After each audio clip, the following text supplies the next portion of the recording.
Olá, meus amigos e minhas amigas, estamos aí novamente para o nosso História em Gotas. Na aula de hoje, daremos continuidade ao assunto estudado na aula passada.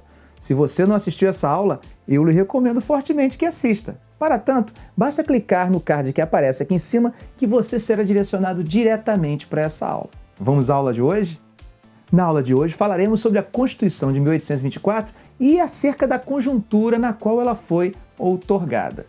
A Constituição de 1824, embora ela tenha sido outorgada pelo imperador, isto é, tenha sido imposta, foi a Constituição com a maior duração de nossa história. Ela duraria cerca de 65 anos. Para entendermos o significado da Constituição de 1824, é necessário pensarmos um pouco sobre os antecedentes dessa Constituição. Por exemplo, a Revolução do Porto de 1820 e a sua inspiração liberal anti-absolutista. Quais seriam as características dessa elite colonial que seria responsável pela elaboração da primeira Carta Magna Brasileira? De forma simples, podemos dividir essa elite colonial do período em dois grupos.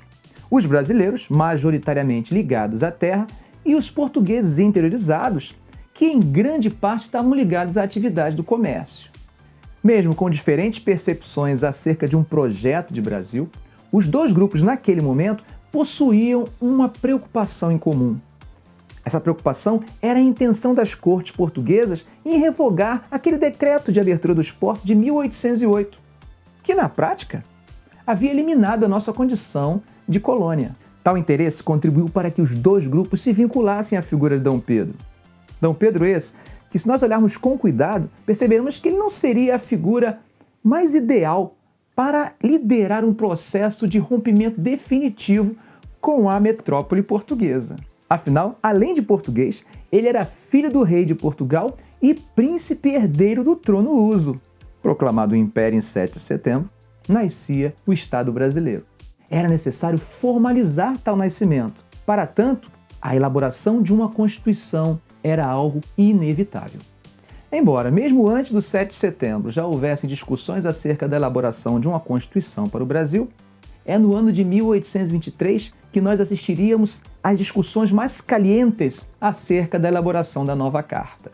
O motivo que unia brasileiros e portugueses, o fechamento dos portos, já não existia. Éramos já independentes. Então as diferenças reaparecem e agora começa a ser contraposto dois projetos de Brasil, dois projetos de Carta Constitucional. Os brasileiros defendiam um maior controle constitucional sobre D. Pedro, enquanto os portugueses defendiam um poder mais centralizado na figura do monarca. Ganhando força inicial, os brasileiros que tinham um projeto anti-absolutista, liberal, têm como um dos seus objetivos eliminar a participação, ou pelo menos diminuir a participação dos portugueses nas decisões políticas brasileiras. Para isso, eles conseguem aprovar um anteprojeto que vinculava o direito político ao voto à quantidade de alqueires de mandioca que o eleitor possuía. Esse projeto constitucional passou para a história como a Constituição da Mandioca. Mas a Constituição da Mandioca não prosperou. A audácia de tentar limitar o poder de D. Pedro e excluir os seus patrícios não seria tolerada. Foi nesse contexto que a Assembleia Constituinte acaba sendo dissolvida pelo imperador naquela que ficaria conhecido como a Noite da Agonia. O imperador escolhe pessoalmente um grupo de notáveis para formar a nova Constituinte. Ele não estava disposto a admitir qualquer limitação ao seu poder. Isso fica bem claro em uma frase na qual ele diz: "Com minha espada defenderia a pátria, a nação e a Constituição, se fosse digna de mim." Após a outorga de 1824, fica muito claro que vários interesses portugueses estariam presentes na nova Carta. Mas isso não impediria que diversos elementos pudessem marcar essa Constituição como uma Constituição com caráter liberal. Quais teriam sido as principais características da Constituição de 1824?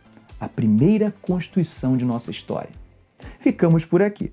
A resposta para essa pergunta você terá no próximo sábado às 18 horas. Ok, gente? Um grande abraço e até a semana que vem.